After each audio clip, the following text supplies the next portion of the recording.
very pleased to be joined today by one of the most astute commentators on Western civilization, American politics, global events, Canadian affairs, my former colleague, David Frum. David, welcome. Hey, thank you so much. We are celebrating a terrible anniversary tomorrow, the anniversary of Kristallnacht in 1938. Kristallnacht occurred 5 years into Hitler's reign, which occurred 10 years after Hitler's real appearance in German culture in 1923.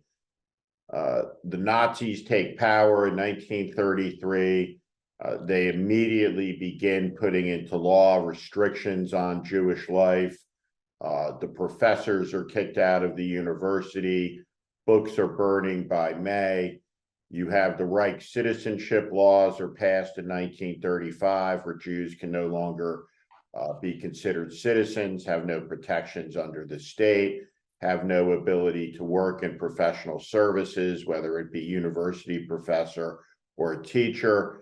And then there is the assassination of a fairly minor Nazi Party official in Paris, and the German pogrom begins.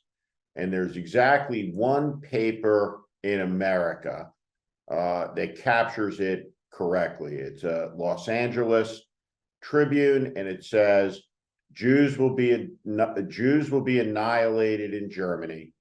Democracies are their only hope. What are we watching in the world, in this country, with the explosion of anti-Semitism, within living memory of Schindler's List, within living memory of Elie Wiesel addressing indifference at the dawn of a new millennium at the White House, within the lifetimes of the survivors of the camps, where across America, whether it might be in Florida or California or anywhere in between, there are old men and women with tattoos on their arms. We were supposed to never forget what has gone wrong, what has happened. You know, it's a curious coincidence in German history that November 9th, the anniversary of the Kristallnacht, was also the day in 1918 when the first German Republic was proclaimed, or when the German Weimar Republic was proclaimed. And it was the day in 1989 when the Berlin Wall opened and German democracy and unity were restored. The Germans call November 9th the Day of Fate. And it's a reminder that everything is about choices, because this day, which is also one of the most terrible in German history, is also one of the most inspiring in German history. And there are other coincidences around the November 9th date as well. So as we see these terrible events in the United States and other countries, I think we need to be mindful that history is about choices. That it's always, at any given moment, you can choose one path or another path, and that it's always possible to make your November 9th the day that you remember for the powerful and positive things in history, and not the terrible and destructive ones.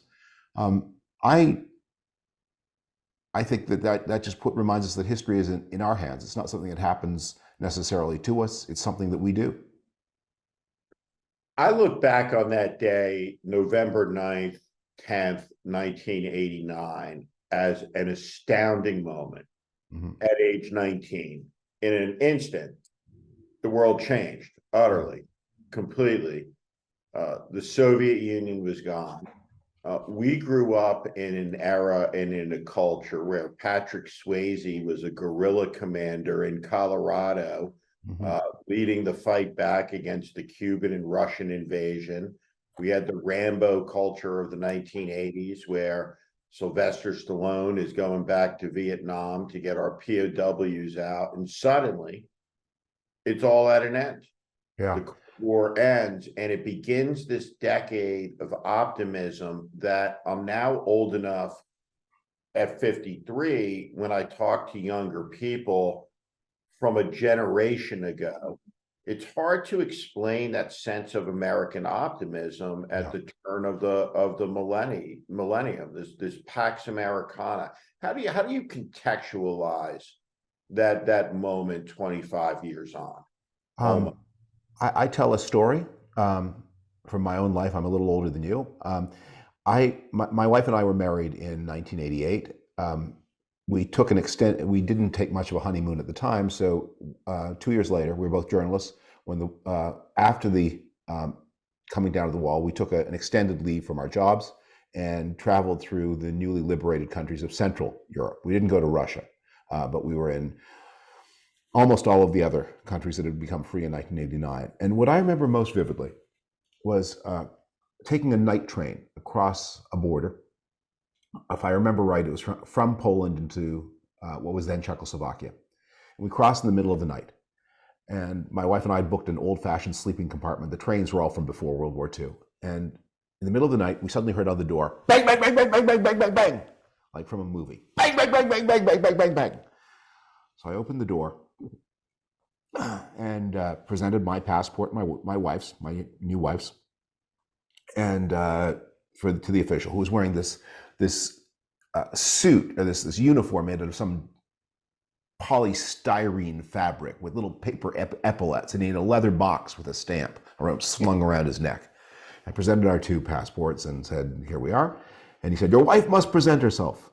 I said, "Oh, for goodness sakes, it's the middle of the night, and she's not dressed. Just here, I can open the door a crack, but here." He said, "Your wife must present herself."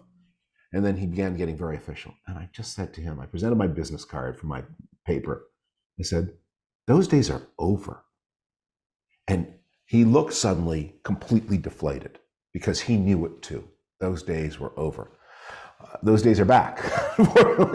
He was right and I was wrong. Those days are back. I'm reading the Washington Post this weekend, and like you, I spend a fair amount of time in my day reading over the weekends. I love reading books. I love reading newspapers. I love reading opinion pieces. And I'm always on the lookout for that thing that just captures the moment. And I've been critical of a lot of the journalism over the last 7 years, the business realities of the media, the billions that have been made in partnership with Donald Trump, and the production of a reality show that's framed to the American people as episodic television, where the previous day's events are erased, today's events are offered without context, and tomorrow's are framed as impossible to know, when in fact it's all part of one continuous unfolding, worsening event, in my view, that's been going on since 2015. So it's in that context that I'm reading the Washington Post this weekend. And there it's just laid out as fact, no anonymous quotes, about 7 paragraphs that simply report as a fact matter Donald Trump's intentions on day one to invoke the Insurrection Act, to deploy the American military into the American nation, ostensibly against the American people, and his desire to prosecute and lock up political opponents. And I read that, of course, astounded that I had, realizing, of course, every word of it is true, shocked that 7 years on, it's really the first place I've read it so dramatically stated, in the drama in it is how ordinary and understated the paragraphical formation in the language was. What do you think when you read that? Do you take him seriously? Literally? I certainly do. And my question is, if that happens, that employs the Insurrection Act on January 20th, with Stephen Miller by his side, and who knows who else, does the military follow the order? Yeah. what is the magnitude of the American constitutional crisis in that moment? I certainly know I will be on the streets. Yeah. I think it'll look like Tel Aviv 3 months ago, and not in just one city, but in many. As you say, people will be out. The attitude of the military will become very important, and the question will be: does Donald Trump have the capacity, the technical capacity, the legal authority to remake the military? So I have two reactions when I read that story. The first is, like you, I often speak in front of audiences, and the question I am often asked is, are you an optimist or a pessimist? And I always refuse to answer that question, not because I'm scared to make a guess about the future, although, we all have to be humble about that. But I say, but when you ask that question, optimism or pessimism, you treat the future as a thing that exists, about which statements can be made. And the whole point to the future is it doesn't exist. It's what we make. So when people ask what's going to happen, I say, that's the wrong question. The right question is, what are you going to do? What are you going to do? Sir, ma'am, what are you going to do in this eventuality, on the way to this eventuality and after this eventuality?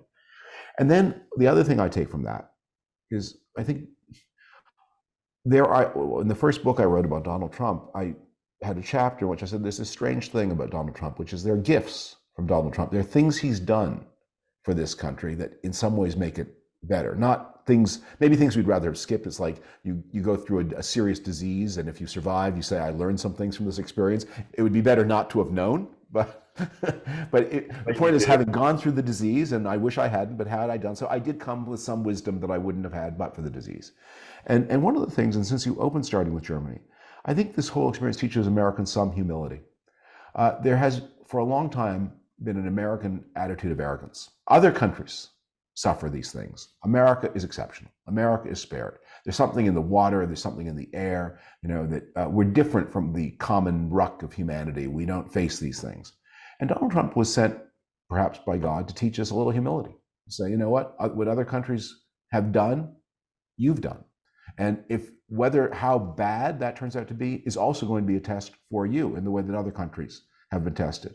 So, don't be so superior toward those Germans and those French and those Czechs and those Hungarians. We all belong to the same humanity. We're all vulnerable to the same temptations. We all meet the same tests. And we all are evaluated, not as nations, but one by one by one, as to how we meet the test. Perfectly said. And we want to come back to that in a minute. But I wanted to, because you raised it up, I think you have a unique perspective on the United States, because you will always see it at some level, or first saw it through Canadian eyes. Yeah. And, a Canadian who has served at the highest level in a White House, who is as astute a student of American history and culture as any person. But we as someone who's married to a Canadian now and spends a lot of time in Toronto, was in your neck of the woods in Prince Edward County, and on the Loyalist Parkway, and you read the story of the Loyalist Parkway. The Canadian history is these are the pioneers who escaped America in 1783 after Yorktown, and came north, and the Queen dedicated the Parkway in 1984. Expand on this moment through that Canadian prison. When I go to Canada, this is a dynamic, vibrant society, tremendous amount of immigration, almost a buzz of energy in the airports when you land and you come through customs. How does a Canadian grow up in our generation, looking at America, come to America and seeing it today through that unique prism? Yeah. Well, first, welcome. You are spending a lot of time in Canada, and your perspective on Canada will be a way to enrich Canadian self-understanding. I grew up in a very provincial Toronto. It was then a much smaller city, and it was then not yet the dynamic global center it is today. And my parents are both Jewish, of course. I'm Jewish. My father's family had arrived in Canada in 1930. Just for economic reasons, they couldn't make a living in Poland, and they were able to get to Canada. And because they did that, they lived. That almost all of their relatives on both sides were murdered. And my father had his parents made a slightly different decision. He would have been murdered around the time of his 10th or 11th birthday. So that was always in the air. It was never spoken about. It was always thought about. And I grew up understanding both that tragedy and also that Canada enjoyed this extraordinary security that it did as a gift from the United States. Canadians didn't do it themselves. And Canada, it has a strange interlocking relationship with the United States where Canada doesn't pay for its own defense. It doesn't pay really for even its own policing. It borrows all of that from the United States, which is projecting so much security that, of course, it includes Canada, whether it intends to do so or not. But there's also an experiment here, which is that countries had very similar foundings. I mean, the American Civil War, the American Revolution was also a civil war. And the part of Ontario where I spend so much time now was settled, as you said, by the losers in that Civil War, who then they were supposed to be compensated by the new post-revolutionary government. That never happened, so they got land grants from the British government instead on the other side of Lake Ontario, and they settled the area where I now live, or much of the year. So there's been a long-running experiment. What if you take very similar societies that share a long history of being part of one entity? In 1750, Boston had a lot more in common with Halifax than Boston had with any place in the American South. And by the way, places in the American South had a lot more in common with Barbados than they did with Boston. The one time George Washington traveled outside of Virginia before he became general of the armies, he went to Barbados. He had never been to Boston until the revolution broke out. So you've done this experiment. What happens if you put slightly different institutions in place in these two countries? We're talking about growing up in the Reagan era. If the United States had the Canadian Constitution, Ronald Reagan would never have been president. The United States would have been governed by Prime Minister Tip O'Neill. The presidential system produces different results from a parliamentary system. And of course, Canada doesn't have, or until very recently, did not have a formal Bill of Rights. It only got one in the 1980s. And and the role of the courts and of legal rights are much more vague in Canada than they are in the United States. That's why there are guns in Canada, lots of them. All my neighbors in rural Ontario have shotguns and long guns to protect their chickens. But you don't have a lot of handguns, and you don't have a lot of pretend military rifles.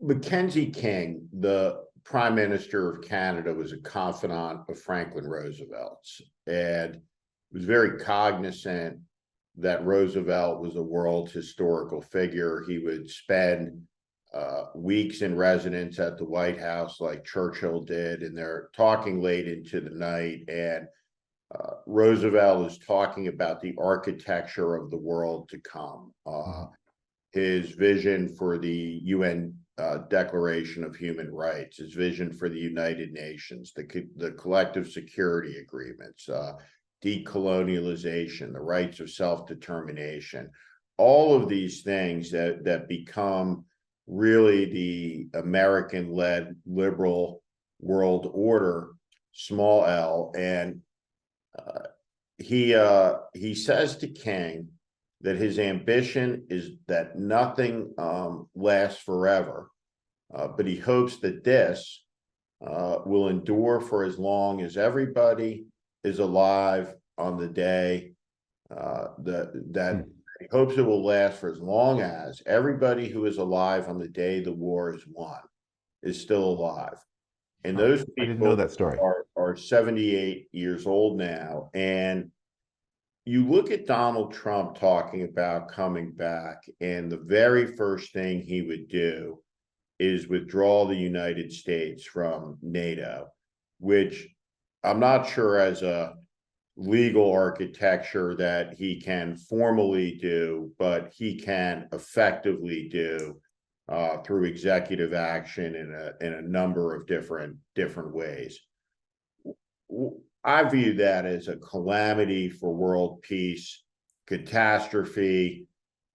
probably without precedent, and what comes behind it will be chaos. But when you think of what I just said about FDR and Mackenzie King, do you see the order of the world that we grew up in, though it has changed and shifted, its parameters have mutated, expanded, and shrunk and grown. We've seen great power competition now rise again. But do you see the end of that world order at hand, or do you see it's evolving at hand? Yeah. I think something very powerful has been created. As you say, it's changed a lot since 1945. But the central idea that Roosevelt had, and the people who supported him in many different countries, was before 1939, strong countries had tried to find their security through domination. You're France, you're Germany, you're the two strong countries on Europe. You each try, you do this step ladder competition, each to gain military supremacy over the other and to find security through supremacy. And that explodes in the First World War, and then it has this second bloodbath in 1939. And the idea of the new world that comes into being after 1945 is, what if we find our security not through supremacy and domination, but through cooperation? Your security becomes my security becomes your security. And that idea is the foundation of institutions that become the European Union half a century later. That's the foundation of NATO. Now, Donald Trump always talked about it as if it was some defect in the system, that Germany would no longer have a big army and Japan would no longer have a big navy. No. That was the plan. You guys concentrate on what you do best, and we will concentrate on providing you more security than you could ever get for yourself for very little money. So it's a great bargain for you, but the bargain that the rest of the world gets is we are spared the negative consequences that come from your clamber after the security through domination that you are never going to get on your own. And I think that idea is now tested in the Ukraine war. That's why that war is of such global significance. Because it's an example of a very large and potentially very important country staking the lives of its people and its future on joining this system. And it's a little bit what's at stake in the Middle East right now, because among the people who reject the system, the ideology that is espoused by Hamas is an important part. There's a rejectionist bloc that has many ideas. The Chinese reject it for their set of reasons. Other countries reject it for theirs, as these Islamic radical groups reject it for theirs. And we're testing again and again, can we extend this? And there were always big parts of the planet where the system didn't operate. It never operated in Africa. It didn't really operate all that effectively or fairly in Latin America. It's been a challenge to apply to Asia, which is where there's so many of these powerful states with deep histories that are going to be very important factors, obviously, in our time. But it's not just the American guarantee, it's the American idea. Find security through cooperation and the mutual sharing of security, not through domination and supremacy and the race to impose your will on others. What is the deficit of being able to communicate that in the manner that you just have, in a way that the American people can understand, that we are seeing out of America's only pro-democracy party right now? Yeah, I think Americans do understand it at an intuitive level. When you watch in Ukraine and Israel, you see the American reaction to that, and you realize there are two things in the American character that really explain how Americans react to every conflict, which is Americans hate bullies and Americans love winners. And so the American mind is like the kid in the schoolyard who watches the bully swagger in, try to dominate a smaller kid, and then the smaller kid musters whatever reserves of courage and bravado that kid has got, and he punches the bully in the nose, makes the nose bleed, and the bully runs away. And America said, that kid is our hero. That's the person we want to be. America is the teacher, I guess, in this analogy, because they're the strongest presence in the whole schoolyard, but they're a little busy and distracted, and there are a lot of rules about governing how they can intervene in the matter. But that's what the Ukrainians did, and that's what the Israelis, they've always been outnumbered and outgunned, and they get pushed, and they push, and then they push back. And they push back with courage and success. And so I think people understand that the Ukrainians and the Israelis are fighting for something bigger than themselves. They're fighting for a world in which intimidation and bullying are repelled. And Americans find that, I think, it speaks to them, not in the abstract way I spoke a few minutes ago, but in a deep psychological way. You know, I'm listening to you say that. It's so true. And it just made me think of the movie, The Christmas Story, with Ralphie and Farkas, right? You know, the iconic scene, right? The bully in the puffy jacket, and, Yeah. you know, Ralphie hits him back defending his brother. It's such an iconic aspect of the American character, right? You know, that you just laid out there. Let's turn to politics. Could you ever have imagined at the beginning, when Trump came down the escalator, and I say this to people, everybody had my position in the Republican Party. 100% of every person I knew, he's a disgrace, he's disgusting, he's malice, he's awful, he's terrible. Trump credits me with being the first person to say on television he could win, would win, and was winning at various stages, which obviously gave me no pleasure in saying. How do you account for the fact that overwhelmingly every person we've almost ever known in politics, not everyone, but an overwhelming number in the Republican Party, whether they acknowledge who Trump is in private or public, you know, I mean, in private doesn't matter, but in public, they're behind him. How do you account for that? Does it surprise you? Well, I was less perceptive about his rise than you. I remember very vividly on the Sunday night before the Tuesday vote, my wife and I had a small dinner with Andrew Sullivan, who I think is also a friend of yours. And Andrew's a person of great mood swings, from optimism to pessimism, and Yeah. he was on a downswing that night. And he said, Trump's going to win. Trump's going to win. And I should have listened, because Andrew had predicted that Brexit was going to win, which I also had thought would not happen. Or had wanted to believe would not happen, I suppose, because I didn't know enough about British politics to make I never predicted, because I didn't know enough, but it seemed so dumb. How could they do it? But I was quite sure that Trump wouldn't do it. And Andrew was on this passionate explosion of passionate pessimism. And I remember just saying, going through all the groups that were going to unite against Donald Trump. I was being a little funny. I women who own cookware with French words on it, they're going to come out. But he was right, and I was wrong. Most of the people who were our colleagues, partners, friends, most but not all, did just as you say. And in one way or another, and there were for a variety of motives. Opportunism, yes. Negative partisanship, yes. In some cases, vanity and arrogance, that they thought they could steer this beast. I'm just reading right now McKay Coppins' excellent book on Mitt Romney. Can't wait to read it. It's really worthwhile, and because Romney's very honest about himself in a way that few politicians are ever able to be at any stage in their life. And Romney's last temptation is Trump offered him, or sort of offered him, the Secretaryship of State in 2016.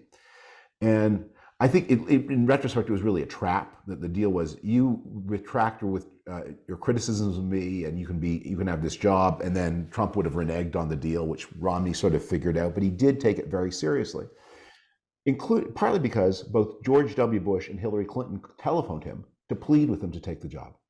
Um, that's you got both those calls and you're Mitt Romney, you're going to take it Right. pretty seriously. That past president and former past Democratic presidential nominee both say you have to do this. Mitt, the country needs you to do it. But the problem they had was you can't control this beast. I wrote a piece for the Atlantic in that transition period. And it had begun as an email from a friend of mine who'd been offered not Secretary of State, but a medium important job.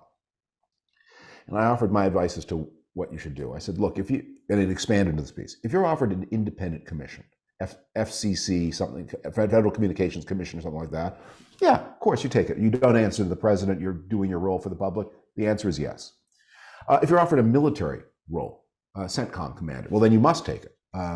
Because you have a duty to the country and these jobs have to be done. But if you're offered anything where you report to Donald Trump, just keep in mind that the only way you can justify taking this job is if you are confident you will be able to say no. And then bear in mind that if Trump shared your opinion of yourself, he wouldn't have offered you the job in the first place. That his premise was, I can bend this person. Because Trump has this feral ability, like some kind of carnivorous beast, to scent human weakness. He's got some skills, and that's his greatest skill. He can see the person of integrity he just instinctively recoils from, and the person where there's any crack, any fissure, where selfishness and cowardice and greed can trickle in. Trump can see that, and he finds those people. So a lot of the people were led into the Trump camp by vanity, by their overestimation of their own ability to direct affairs. And I think in almost every case, they paid a terrible price for it, including very good, like the John Kellys of this world. They paid a price. Do you see any scenario where he is not the Republican nominee at this point? It's a very far-fetched scenario. The scenario I see is that something in the judicial system happens so fast that sometime before Republicans are locked in the middle of February, there's some devastating legal event that causes a shock in Iowa or New Hampshire. That's a pretty improbable set of facts. We're now almost at the middle of November, and this has to happen before the middle of February. So it just doesn't seem that the court system works that way. But that could do it. But clearly his opponents, they don't have the instinct. I mean, I thought there was this moment, I'm going to forget now the first time I saw it, where Ron DeSantis was asked, what's the difference between you and Donald Trump? If there was any hope that DeSantis was going to win, he would have answered that question. The difference between me and Donald Trump is that I will not be in prison on Election Day 2024. Yeah. Damn it, put your cards on the table. Stake your claim. Say, I'm going to be a leader. I'm going to look this guy in the eye and tell him what I think of him. Because if you're too scared to do that, you just don't have what it takes. 100%. So when I look back on all of the major political leaders of our lifetime, of our careers, so I'm gonna put Ronald Reagan in to begin 1980. I'm gonna start this, but we can go back to Jimmy Carter for the purposes of the exercise. Who do you think of all the presidents, of all the nominees, would have been the toughest opponent for Donald Trump to handle? I just think there's one person who completely stands out. I think it's George W. Bush. Donald Trump would not have been able to handle him. Yeah. As a political, that's very perceptive. As a political candidate. And Bush was always underestimated as a political candidate. He's a great politician. Yeah. He also had this kind of sly, subversive humor. And would have hit him in the ego every day. Yeah. He was very good with people who were full of themselves. And that's very good, because I think Reagan would have contrasted Reagan's goodness of character against, but I don't know that Reagan would be able to cope with the onslaught that he would have had in a Trump-Reagan contest. Whereas, as you say, George W. That's very interesting. I think you're right. I think you're completely right. Isn't it time you opt out of restrictive health insurance plans and let Crowd Health help fit your healthcare needs? Get started today for just $50 per month. Use code WARNING to get the healthcare you deserve. Crowd Health is not insurance. Learn more at joincrowdhealth.com. That's joincrowdhealth.com. Code WARNING. When you look at politically right now, and obviously I'm involved in a Democratic primary with as a volunteer, helped a friend get started in a campaign, and I think the Biden team needs to get out and start running laps around the track politically as a matter of emergency. But Joe Biden is losing this race to Donald Trump. The elections last night and the results have nothing to do with President Biden. They do have some to do with the issues. You do see in Kentucky a Democratic governor with an ability to connect in the eastern part of the state in Appalachia, where really the opioid crisis in the country began. Pike County, Hazard County, a lot of coal mining countries, places where Trump won by 40 points. You look at the Mississippi race with Presley, where Democratic candidate was knocking on the door down there. But when you get inside the Washington mix, you know, the blue and the red in Washington in this moment, and I, as a general proposition, you know, I think Biden has been a good president, but I think politically, you know, there are two things that are just self-evident. The extremism is hotter, it's better funded, it's better organized, and it's coming for power, A.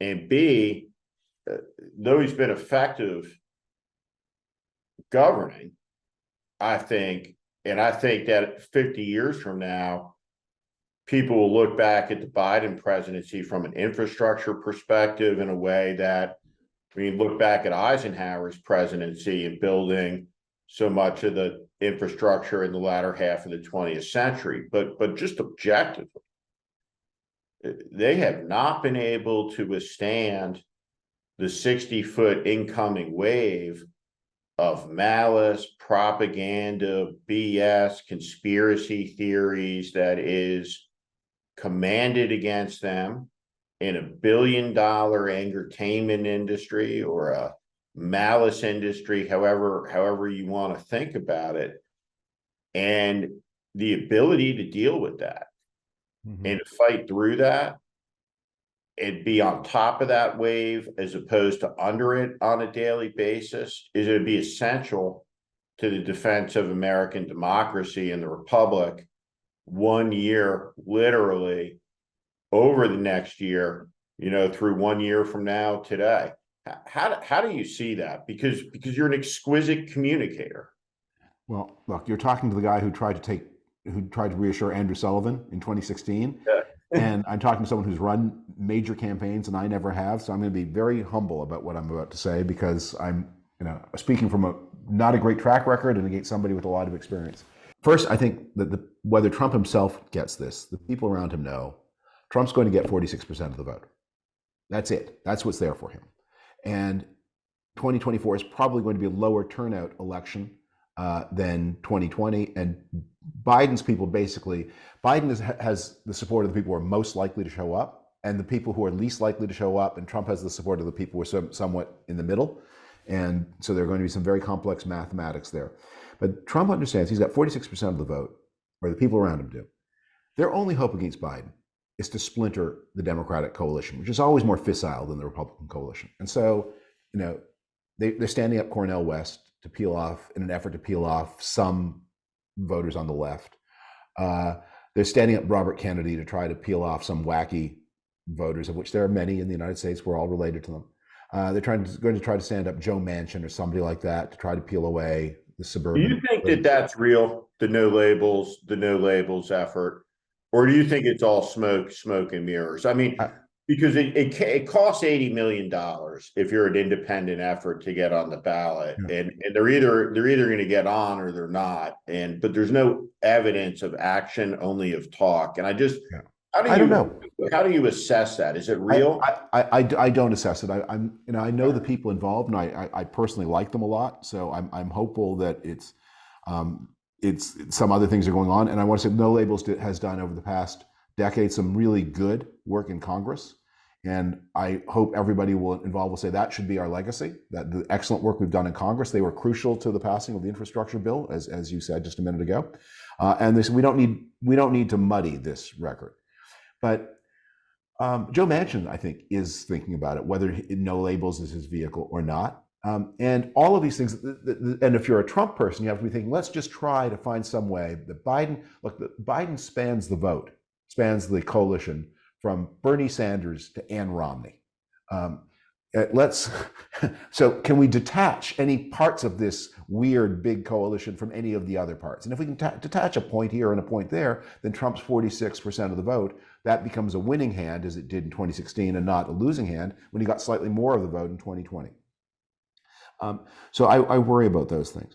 But I basically think that the polling on Biden to date has been, they've asked the question, what do you think of the dentist? And Americans say, don't love it. Don't love it. Okay. What do you think of gum disease? Like it a lot less.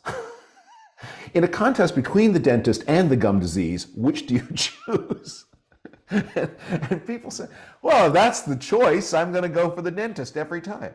I was out for lunch a little while ago with a friend from W. Bush days. We served together. I won't give any more clues because I don't want to embarrass him. But he's known Biden for a long time, and he really doesn't like him. And not for just the reasons that are out there, for a lot of reasons that are based on sound personal experience of, and I'm not saying this is fair or unfair. Proximity breeds contempt in politics, like few other businesses. Yeah. Okay, so he went on for some time about Biden's many character flaws, as he had a good view of them. And when he finally wound himself down, I said, but you're still going to vote for him, right? He said, obviously. Right. I mean, right. But it's not inconceivable, right? When you look out right now in the country, because with Trump, this is how I explain this. Trump is a philosopher of fuck youism.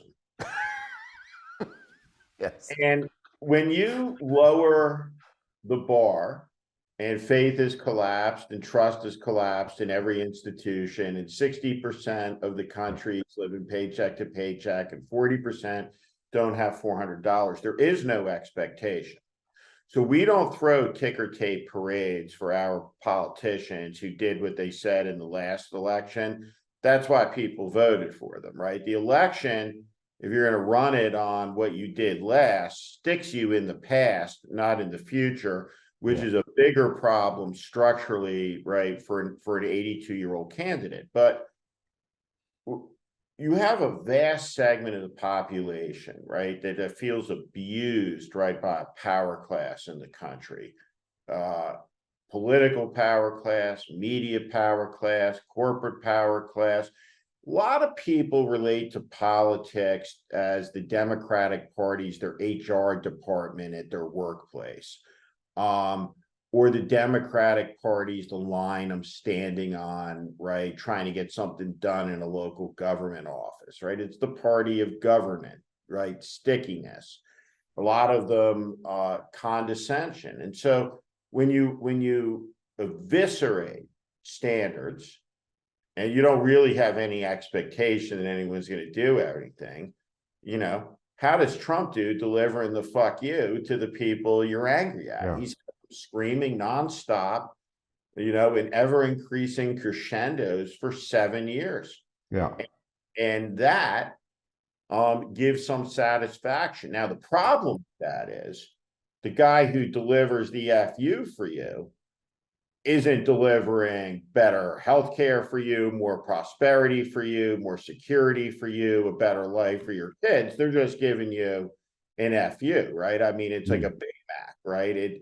It tastes good occasionally, I guess, but you know, in the end, it's poison. And so, but that's who the guy is. He's not understood as such. And one of the great mysteries, like to me, as somebody who grew up in New Jersey, right? You sit and you watch with just astonishment, right? That this person who kind of was present in your life from, 1984 on is somehow, on the precipice of becoming America's first and most deranged dictator. It is the one thing at 14 I would not have guessed, surveying all the figures in the cultural landscape of mid-80s America. It's astonishing. Right. So I'm just going to keep betting that as much as people enjoy the spectacle of fuck you, I just keep in 2016, Trump lost the popular vote, but was able to eke it out in the Electoral College with Russian help and the help of Jill Stein and a few others. Then he lost the House in 2018.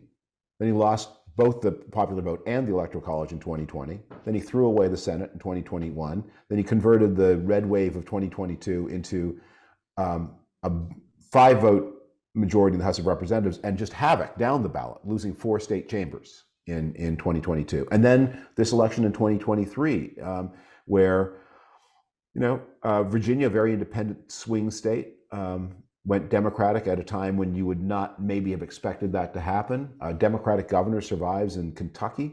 The Pennsylvania Supreme Court expands its Democratic majority. I just think the warning signs are out there that people say, ha, ha, ha, I'm enjoying the show or not. But in the end, most of the time people do the response. When they need the brakes fixed, they don't go to the loudest guy. When their computer eats their photographs and they have to get the photographs reconstituted, they don't go to the fuck you guy. They go to the guy who can reconstitute the photographs. And most people, we live lives of responsibility and we want things to work. And we sort of get that Trump's not that guy. It's one of the great astonishments of the age, right? Which is you try to understand, right? If the commanding officer of the Gerald Ford steaming in the Eastern Mediterranean acted like Donald Trump, for any contiguous period over 11 seconds, right, he'd be immediately relieved of command, right? I mean, any person in a position of responsibility, yet we have a person who, beyond any doubt, and even during the follow-on presidency, I think has remained the undisputed leading cultural figure in the United States now, for 7 years. And that's a long time, and it's done terrible, terrible, terrible damage, like a flesh-eating necrosis to the character. One more damage that your military, your scenario about Trump trying to seize power. And you asked at the beginning of the question, will the military obey him? One of the consequences, one of the possible outcomes here is that Donald Trump doesn't destroy the United States, he destroys the United States presidency. Which is one of the things that it's both a funny but also a little scary story, the story of the military parade that Donald Trump wanted. Yeah. So he goes to France in July of 2017, they have the big French parade, and it's something that's in their culture that isn't in our, and he says, I want one of these. And he tells the military, do it for me. The military said, that's French military culture. We don't do that stuff for 2 reasons. One is that our soldiers are heavily worked professionals. And if they have time for a stupid parade, they have time to spend that time with their families. We're not going to ask them to do a pointless task. And second, it's political, and we stay very far away from all of that. So the story of the next 3 years is the military generating one excuse after another as to why it can't give him its parade. And my favorite part of this long-running story was they say, well, if we put military vehicles on the streets of Washington, D.C., they will destroy the asphalt, and Washington, D.C. will bill us, and it will cost $80 million, and we don't have the $80 million line in our budget, so we can't do it. So Trump then gets somebody to do a paper that says it won't cost $80 million, it will cost $8 million at most. And the military then leaks to the Washington Post the $80 million study that says, no, it won't be 8 million, it'll be 80, and we don't have budget, we can't show up. And they just didn't want to do it. And they found ways, and finally he ended up getting a jet fly past, but not the parade. Okay, ha ha ha. An incredible story. Please continue.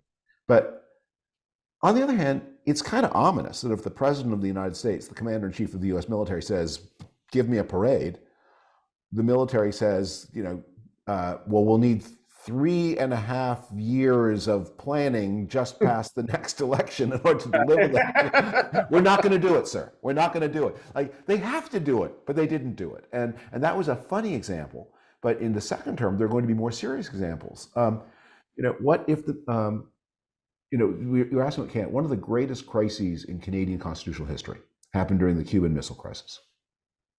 So the Prime Minister of Canada at the time was a man named John Diefenbaker, who had come in as a very flamboyant figure, but who went mentally ill, became paranoid and manic depressive. And he developed this intense loathing of John F. Kennedy. And during the Cuban Missile Crisis, the order went out to harden North American airspace. Because in those days, you're worried about the manned bomber that is going to come, not missiles, but the Soviets are going to send manned bombers over the North Pole, and Canadian airspace is absolutely integral to the defense of the United States. And Diefenbaker refuses to put Canadian forces on alert, basically out of spite. And the Canadian forces say, but wait a moment, Canada ratified the North American Air Defense Treaty. We are integrated into these North American units, and my chain of command, my immediate officer is the commander-in-chief in Colorado Springs. That's the order I take. And the prime minister can't cut into that chain of command and override the order because there are treaties and things like that. And the military went on alert anyway and ignored the prime minister. And this was a huge deal. There was an election in the next year, which Diefenbaker then lost, in which the Canadian public ratified the military's, in effect, disobedience of a superior order on the grounds that their argument was it was unlawful. There was a treaty and they had obligations. But that's the kind of crisis that is going to happen again and again and again. That the military is going to find a Trump order it contradicts an existing treaty that the president has not formally canceled. It contradicts some other law. We're not going to do it. And you can't just invoke the Insurrection Act and send it, which was written in 1792, and override every law since then about civilian military relationships. No, we're not going to do it. We're going to find ways not to do it. But that's scary too. The last story I wanted to share with the viewers, talk about for a minute, because you might be the only guest that will ever be on The Warning who will know where this place is. It's Chalk River, Ontario, where the Canadian nuclear reactor was, where the town and facility that played an important part of the Manhattan Project. And so this summer, I drove from Santa Barbara up into Nelson, British Columbia, one of the great mountain towns in North America, with my 17-year-old son. We kind of came through the Kootenays, this beautiful region of British Columbia, to Waterton, Alberta, which is the Canadian side of Glacier, the Peace Park, drove across Montana, through Michigan, and then up through the Upper Peninsula, back up into Ontario. And as we're driving, and we get up to Chalk River, I say to my son, do you know anything about Chalk River? You ever heard about it? And of course he hadn't. And I told him the story of the nuclear meltdown that occurred there in 1956.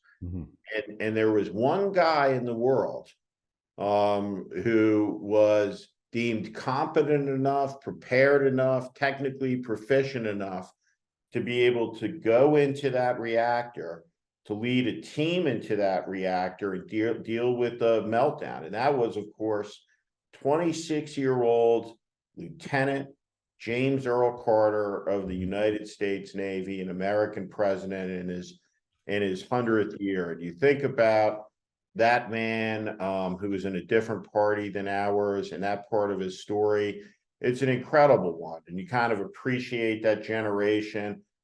He graduated from Annapolis in 1946. George Herbert Walker Bush, born in the same year, literally 100 years ago, 1924. These were the youngest pilots in the Navy, right? These were the young officers, who fought in the last year of the Second World War and began the post-war era at the very, very end of their lifetimes. And here we sit under a grave threat. And I just wanted to, if you have any last words or thoughts on any of this, I have over a to last you. word. Thank you for doing this. I have a last word on that, which is I'm very allergic to these concepts of one generation being different or special. And I have the person I'm going to cite for my authority for rejecting this is Abraham Lincoln. So on the night that Lincoln is reelected in 1864, a big band of supporters comes and goes to the White House to serenade him, which is what you did in those days. There's no Truman balcony, so Lincoln, when he comes out to greet them, he's on the main floor of the White House, and there everyone's cheering and it's raucous. And given how close that election was, how nearly Lincoln lost it, you would forgive him for taking a little bit of a victory lap. But no, the ultimate Debbie Downer in American history does not do that. Instead, he reads them a prepared statement, and there's one paragraph from it that I think resonates through the years. He says, in any, and I can quote it not quite verbatim, but this is more or less it. In any future national trial, compared to the men of this, we shall have as many wise and as many foolish, as many brave and as many cowardly, as many noble and as many silly. Human nature will not change. So let us study the events of this time, not as wrongs to be avenged, but as philosophy to learn wisdom from. What a perfect way to end this conversation. David Frum, what a pleasure. Thank you for your time. Thanks for allowing me on.